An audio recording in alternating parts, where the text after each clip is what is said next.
Hello and welcome to the webinar. As usual, we've got tons of people signed up for today's event. So we're going to take a minute here at the beginning to let people come in. And while we're doing that, I think we're going to get a poll going, run a poll to get to know each other a little bit better. And the question that we're asking, you can see on the screen, is what kind of environment do you work in? So whether you're working in office, hybrid or remote. And it would be great, if you want to vote on that. And Darren and I can probably tailor our responses in our conversation a little bit based on what kind of majority group we've got in here. So that would be great to get your thoughts on that. We'll just wait a minute while people are coming in. Always the worst moments of the webinar when you're like waiting for people to trickle in, I think. Okay, so it's 1 minute past, maybe we get started and we can see poll responses later. We can see Chris using the chat from Mexico. Please do use the chat to introduce yourself, ask questions. We'll speak to them at the end as well. So that chat feature is for you. I think we're good to get started. My name is Cassandra Naji. I am Director of Learning and Development at a marketing agency, and I'm hosting this series of webinars from collaborative learning platform Eduflow. So the theme for this whole series is, if this is work, then what does learning look like now? And I'm in conversation with thought leaders from learning design, instructional design, and workplace culture. And you can see behind the Eduflow logo there, we've got program manager William Cronje, who I'm sure lots of you already know. And he's the one making sure that we have no technical glitches. So no pressure, William. And of course, we're joined by today's special guest, Darren Murph, head of remote at GitLab.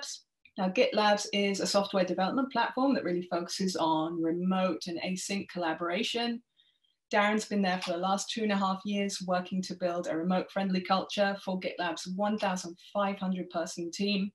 And that team spread across 65 countries. So it's a massive undertaking to really get that remote culture going. They've done a really great job, Darren and his team, on building remote culture, and so great that they've actually been studied by luminaries like Harvard and INSEAD. So that's a really great sign. And then, of course, in 2020, when we all went remote, Darren was perfectly positioned to become an enthusiastic evangelist for the remote way of working, the remote way of living and working. So for the next 30 minutes or so, Darren and I will be digging into the thorny question of L&D teams and their role, our role in the global transition to remote. And we'll be focusing really on some of the actionable things that L&D teams can stop, start, or continue doing if you're faced with a transition to hybrid or remote work. So Darren, thank you so much for being here. It's such a pleasure to have such a superstar with us. Absolutely. Thanks for having me. I appreciate that. No problem. Okay, so maybe just to situate us a little bit, I'm conscious that the title head of remote is not something that everyone will have come across, particularly if you've not yet worked in a remote environment. So maybe can you give us the briefest of summaries, if that's possible, of what an average day looks like for you at GitLab and maybe what your OKRs are, what you're working on? So there's no average day for the head of remote at GitLab. So I'll start there. You're right that it's a new role. We believe we pioneered this role. It's a nascent role, but it has been amazing to watch the explosion of this role permeating through organizations. And it started in technology. You may assume that's where it would fit best, digital first products and teams, but it has also spread to manufacturing organizations and healthcare organizations. And so a head of remote is a very cross-functional role. It sits at the nexus of operations, strategic communications, and people operations. And it's a new role because we have never needed someone or a team to sit at that nexus with quite the same intensity as we do today. We are drastically and quickly shifting away from the physical co-located office environment into a virtual office. When the entire world potentially is your office, it makes sense to put someone there to make sure that the ins and outs and the operational functions are sound. And so I collaborate with leaders across the entire company to make sure that whatever decisions are being made are being looked at through the remote first lens. And today's topic is very special. L&D is a crucial part of making sure that people get from where they were pre-2019 to where we need to be in the future. Okay, so let's get right into it. Say a little bit more about why L&D teams are crucial in that transition.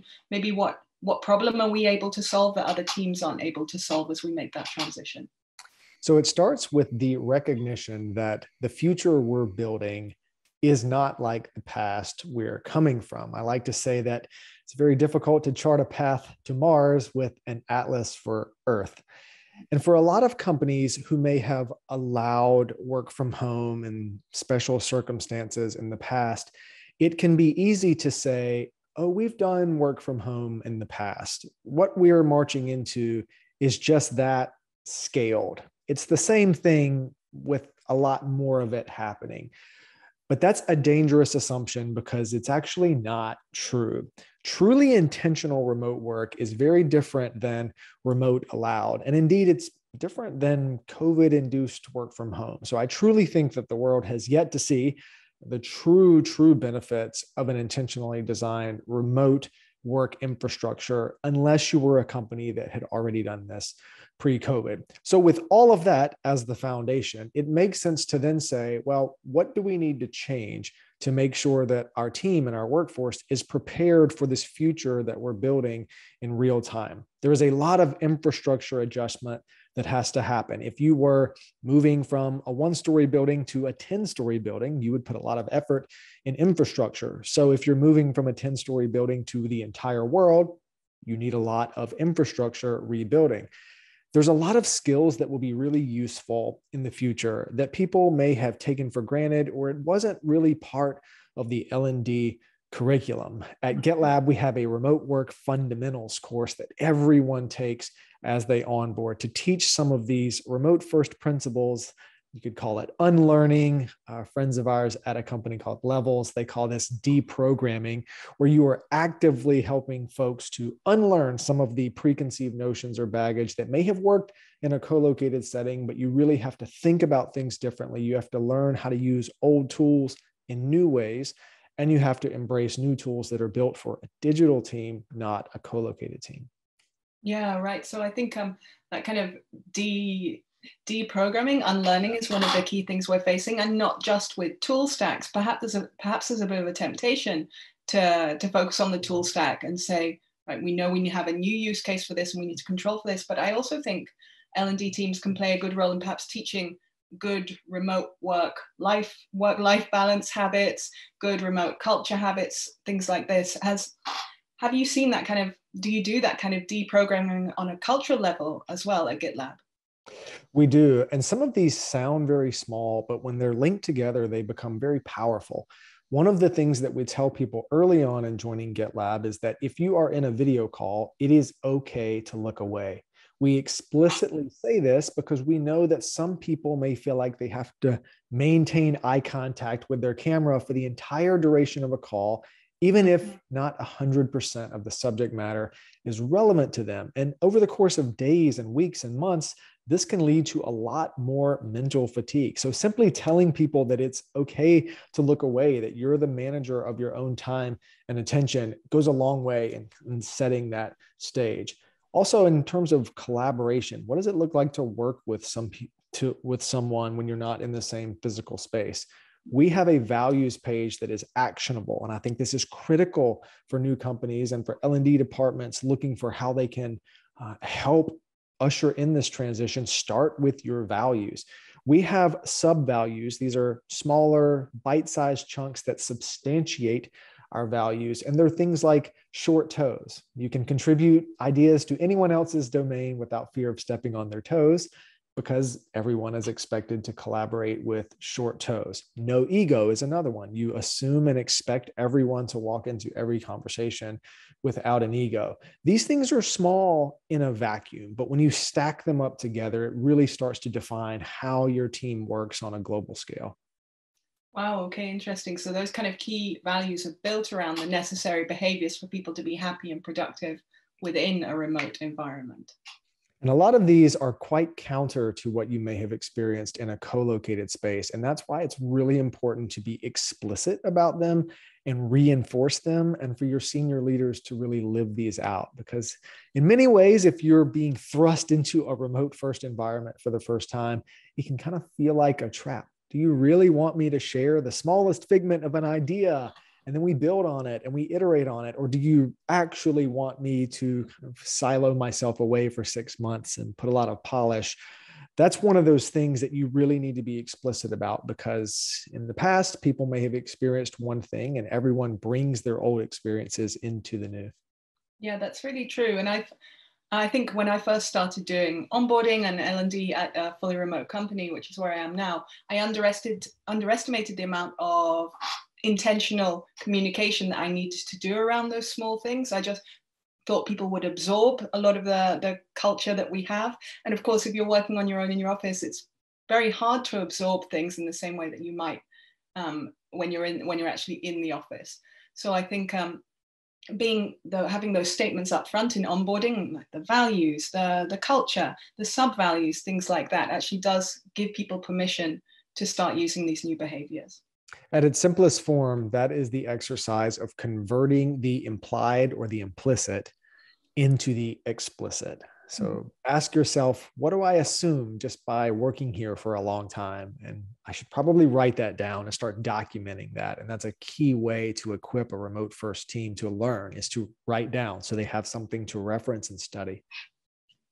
And I want to perhaps in a couple of minutes touch on the importance of intentional documentation, both as a communication method and as a learning technique within remote teams. I think we can use it in both ways.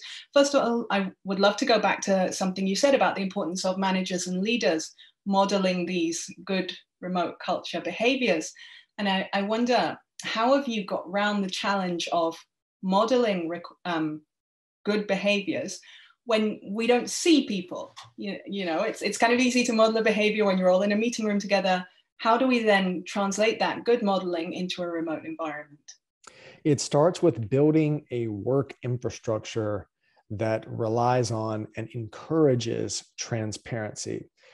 A couple of years ago, we surveyed almost 4,000 people at GitLab. It's called the Remote Work Report. And there were many amazing learnings out of that. But one of them was people felt like they belonged to their team when their leaders were more transparent and visible. And why this was so interesting is that a lot of people have tried to inject culture in a remote setting by leaning on things like Zoom happy hours. Now, there's nothing wrong with a Zoom happy hour, but it only goes so far. Very few people actually look at the infrastructure they're building as a link to belonging and understanding. So at GitLab, we use the GitLab platform to host all of our objectives, key results across the entire company. So it's very easy in a digital system for the legal team, for example, to see what the communications teams are working on, and the engineering team to see what other teams are working on. When you make it easy for people to see what people are working toward, you inject transparency, visibility, but also belonging. And it really starts with taking an intentional approach to making sure that you have as few silos as possible. This is jarring for a lot of companies who have operated on a silo need-to-know basis. You really have to rethink that and challenge a lot of your preconceived notions to start to catalyze some of this learning and psychological safety that's required for so much growth. And if I think about that transparency from the perspective of a learning and development professional at a company, it can be quite hard to sort of see how you fit into that. Yes, you can have your OKRs in your internal wiki or something, but then how do you do transparent L&D? And I'd love to hear what you do at GitLab. One of the things that I do at my work is I try to adopt the build in public approach, which is getting feedback at different stages of the ADDIE process, of the instructional design process, and involving people in that process to get their feedback before I launch something and then before I start testing it in different ways. So trying to build that ownership and that sense of, here is what I'm doing and you have access to that. So I wonder, in the L&D projects at GitLab, do you have any intentionally transparent things that you do? Yes, and kudos to you. So at GitLab, we believe that everyone can contribute, and we start all of our work with that mindset. And so you said it exactly right. None of us exactly know what the future is going to look like. And so for L&D teams, this could be a challenge, as in we don't really know what to teach for the future. But it's also a massive opportunity, which is let's ask people what they want and need to grow and further their career here at our company, and listen to what they say. And if you listen to what they say and then you learn and incorporate that, you're likely to get much higher engagement because you're building L&D programs for the audience. They asked for this, you deliver, it creates this amazing relationship. L&D used to be one directional. You showed up at an organization, the L&D plans were already baked, and you just took them as they were. But now we have this amazing opportunity for the teams to tell L&D what they need for the future and what they look forward to learning. It's very different. A friend of mine asked, what's the dark horse skill of the next decade in a remote first world? And I said, storytelling. Strategic communication has not been something that has been high on the list of everyone at the organization needing to learn. But when more is written and less is verbalized, perhaps there's room for a new module on writing and low context communication. This would have been a hard sell maybe 5 years ago in an office-based environment, but in a more digital, more virtual world, it starts to make a lot more sense. And so if you're an L&D leader, ask questions, be vulnerable, open yourself to the teams that are in this transition, ask them what they need, and then build programs purpose-built for solving those needs.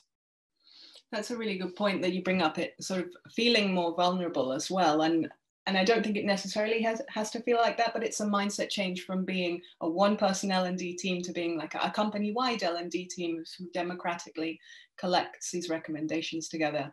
And that can definitely be a tough mindset shift, I think, for people coming from more traditional backgrounds.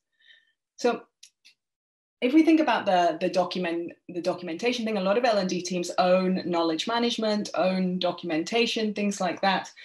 Maybe you can walk us through a little bit, well, first of all, how GitLab uses documentation in this completely async environment, because I know you have quite a special philosophy around it. Indeed, we try not to use the term documentation. We prefer the term handbook first. And this requires you to get a bit geeky on how GitLab runs its organization, but we have a public handbook. It's public to the entire world. And this is a big step for a lot of companies in being that transparent. But the reason we differentiate between working handbook first and merely documenting for the sake of documenting is that the former implies taxonomy and codification and structure. There's more to documentation than just putting something down in a shared document. It's the thoughtfulness of where should this live and what are the key takeaways and how am I optimizing this information for the speed of knowledge retrieval. Remember, when you're working with a global team, you can't assume that anyone is online at any given time. And so you want to structure your knowledge and structure your data in a way that people can find it as easily as possible. This is the thought that anchors everything that we do. We look at knowledge management as not something that's a nice to have, but actually a core principle of how we operate. You begin to think about knowledge a lot differently when you see it as the very operating manual for your entire company. Then it takes on much more significance. And so for companies that are tossing the word documentation around, or perhaps you're inundated with too much documentation, or you don't know where to look, start putting some structure and intentionality around it. By the way, this is a key charter for many heads of remote or dedicated knowledge managers within L&D teams. And so if you're struggling with that, I would say hire for it or repurpose someone's role as soon as possible, because much like compounding interest, the sooner that you put this structure in place, the sooner you'll see the dividends of that. Yeah, and it's really important to put a structure in place that can scale as your company's scaled. I think, for example, where I work, we scaled very quickly last year, and our knowledge management didn't scale with us, and things became very hard to find. And then L&D is often charged with this, but maybe we're not knowledge managers. It's not actually something that a lot of L&D people have a background in. It just feels like it fits in either there or operations. So I think this maybe outsourcing the creation of a scalable structure is really important. And then us putting the cultural element of intentionality around writing and handbook first culture, as you say. That's certainly a great approach, especially if you want to scale quickly. Find someone whose expertise is the structure, and then you inject your expertise into that and collaborate in that way.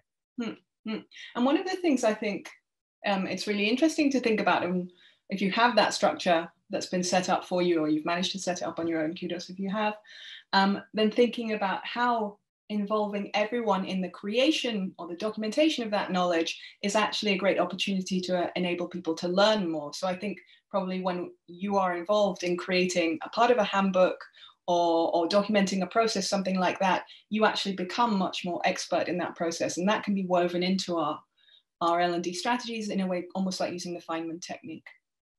Indeed. And one other thing that goes a long way is to assume that L&D is never final, especially in a remote infrastructure or remote environment. You're always learning new ways to do things or tweaks.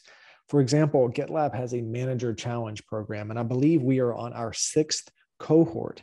And every time the program is incrementally, iteratively different than the one before it. And that's a feature, not a bug. We want to learn from each cohort on how we could change things and do things differently.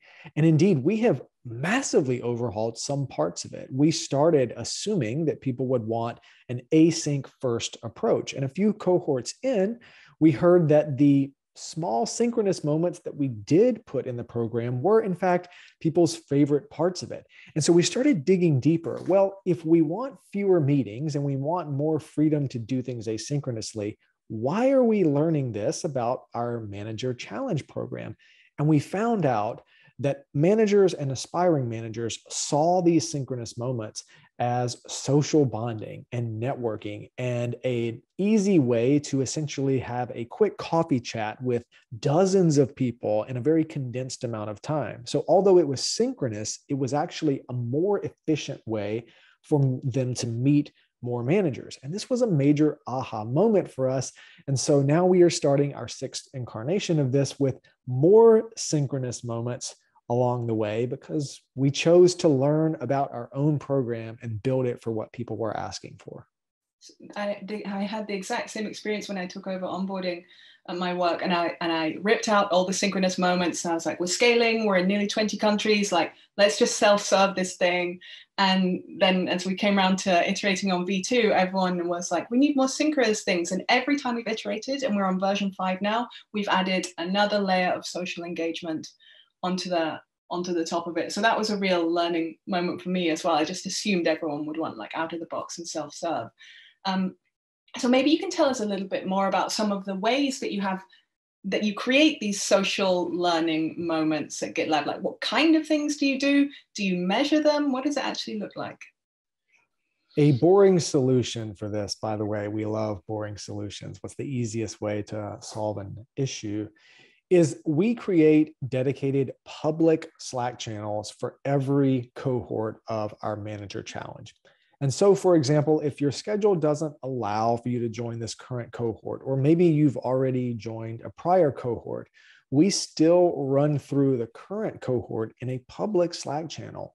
This means that anyone in the organization can watch and follow along as others are learning. And so even if you aren't in the cohort, you kind of are. You can still see how people are learning and who they're interacting with and what their aha moments are.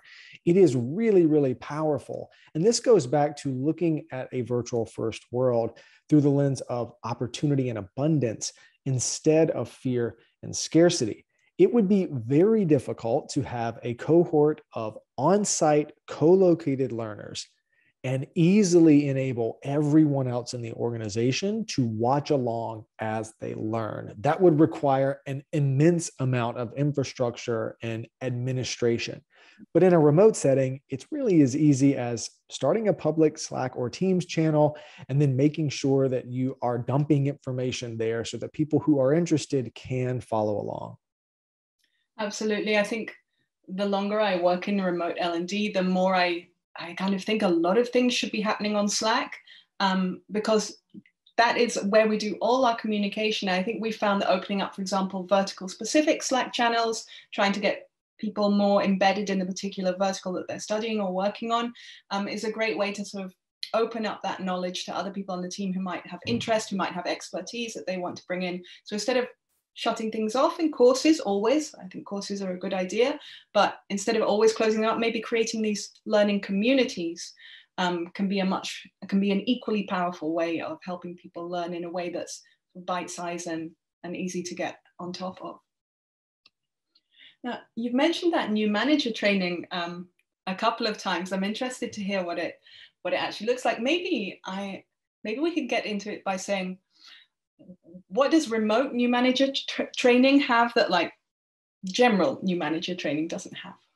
A lot of things, but the one that I will surface here is rewiring your brain to see yourself less as a director and more as an unblocker.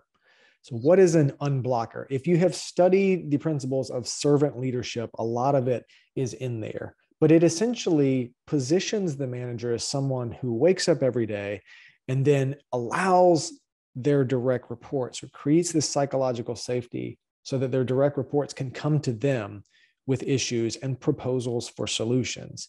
And this puts a lot of onus on the direct report to be a manager of one. So there's some embedded leadership on how do you do that. And then the manager is there to unblock people, connect the right dots, and let people run as fast as possible. This is also linked to Andy Grove's high output management. There's a section in this book on managerial leverage. And in a remote setting, you have a lot more potential for unlocking managerial leverage if you look at yourself as an unblocker and less of a director. But this requires a definite change in thinking for a lot of managers who are used to managing by walking around or constantly asking for status updates. It takes a big leap of faith to back off of that and say, you come to me when you have a proposal for something. You come to me and I will help you unblock. And that's a different mental model for sure. Okay. And so to help managers make that transition, do you have any kind of coaching or mentorship set up for them in order to help them sort of work through the difficulties of actually putting that in practice? I would say that the Manager Challenge is in some way a mentor-mentee connection program, and that's what we're incubating. And that's another reason why we have a manager's public Slack channel, for example. We have an aspiring managers public Slack channel where existing managers can join the aspiring managers Slack channel, and connections and pairs can be made there on managing through that. So those are just a few of the small ways that we're trying to connect folks who have done this for some time with folks who are just now learning. Wow, I find that really interesting that you've got an aspiring managers Slack channel. I have a couple of questions about it.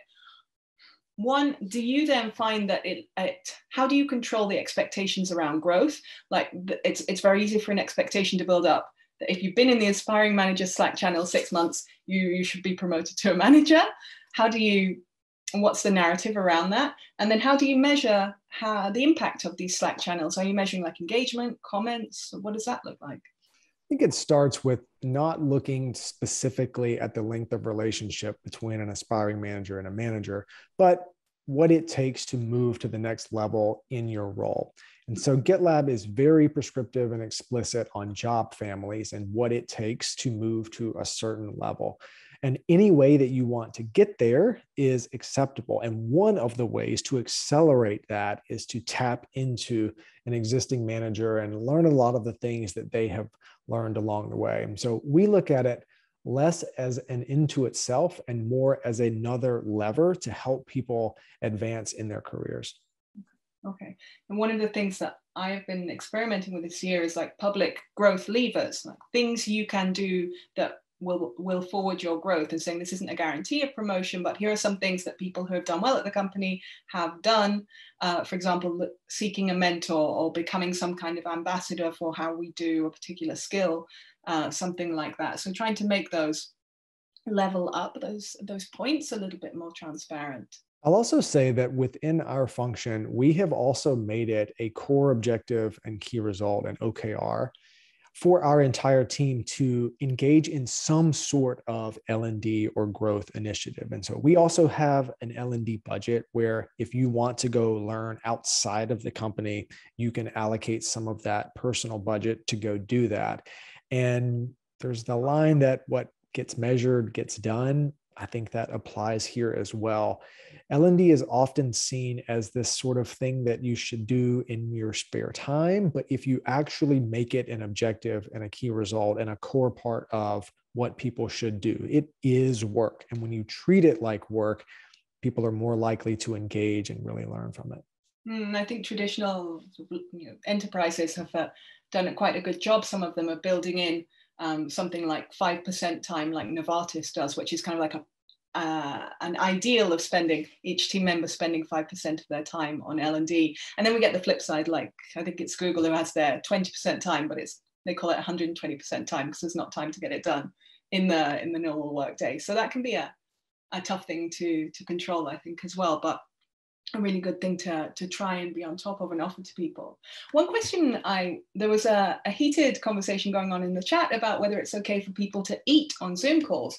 And I think this kind of taps into a little bit around some of the complexities of working in so many countries. I think eating in public, it can be a cultural thing. Eating on Zoom calls can be frowned upon in different countries and stuff like that. And I wanted to ask how GitLab have gone around, like maybe taking into account some cultural differences working in 65 countries, and perhaps cultural differences around learning, being vulnerable enough to say you don't know, things like that can be very different in different locations. Broadly speaking, we say that it's okay if life happens on your video calls. And then we expect people to be a manager of one and control where that boundary is. Like, totally okay if your kid or spouse shows up on the video call, but if their entire birthday party is happening directly in your background, maybe it would behoove everyone for you to go camera off on this. And there's no definitive line on that. Sometimes it's just a feel, but we try to leave it as open as possible. But we also say that everyone should feel comfortable asking or informing someone else about their preferences. So if someone is doing something on a call that is greatly distracting to you and you cannot adjust your Zoom window or you can't change it on your own, it's totally fine to say, hey, this is distracting. Do you mind muting your video? And this could be something as simple as the way someone's window is positioned with low winter sun and the light just cuts directly across their face. It's like, you know what? The sun is doing strange things right now. Do you mind if you mute your video until that happens?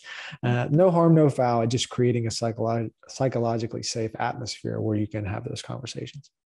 And I think that has to come from two ends. I think L&D can help that from two directions, in that you can create that, you can reinforce that message through your documentation, through your training, stuff like that. It is okay to ask for what you need on a Zoom call.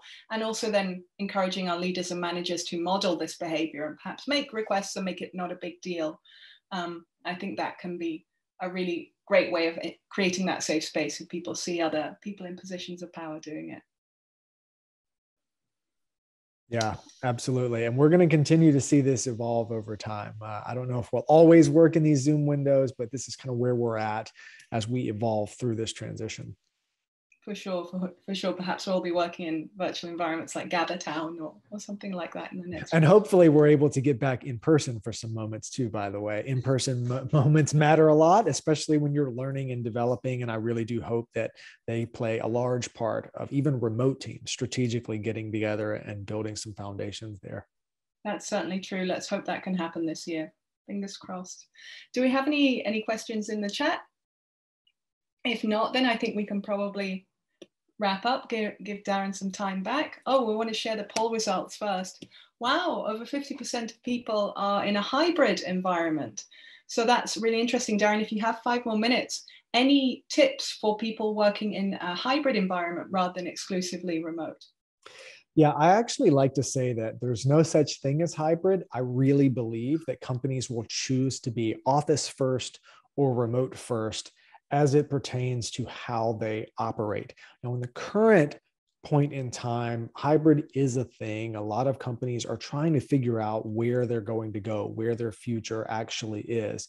But in a year or two, your teams will likely make critical one-way door decisions. For example, if you get rid of all your physical whiteboards in your office, so even if you keep the office, you get rid of the physical whiteboard and you pivot all of your collaboration to a digital tool, this is a significant milestone in moving toward remote first.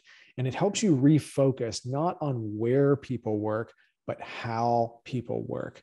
And a really big objective for L&D teams going forward is to create modules, to create learning opportunities that aren't predicated on where people are. Your position, your physical location should not be an advantage or a disadvantage for how you learn. This is going to be really, really consequential. And you'll start to see if companies continue to build L&D programs that require all on-site presence, that's an office-first way of working.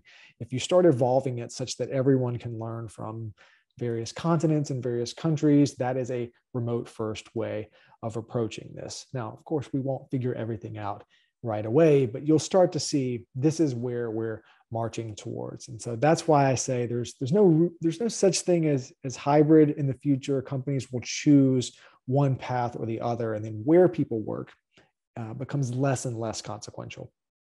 I really like that, refocusing on how people work and how people get things done. And I think that's an important message for taking forward. That's what we should be focusing on, I think, being a remote convert. Well, I want to say thank you so much for coming on, Darren. It's been an absolute pleasure to get your insight on what happens at GitLab. And of course, we'll be sharing the recording tomorrow within the next 24 hours and hoping to reach more people with it as well. So thank you so much for your time. Absolutely. It's a pleasure. Thanks all for joining. You're welcome to find me on Twitter and keep the conversation going. Godspeed. Be well. Bye.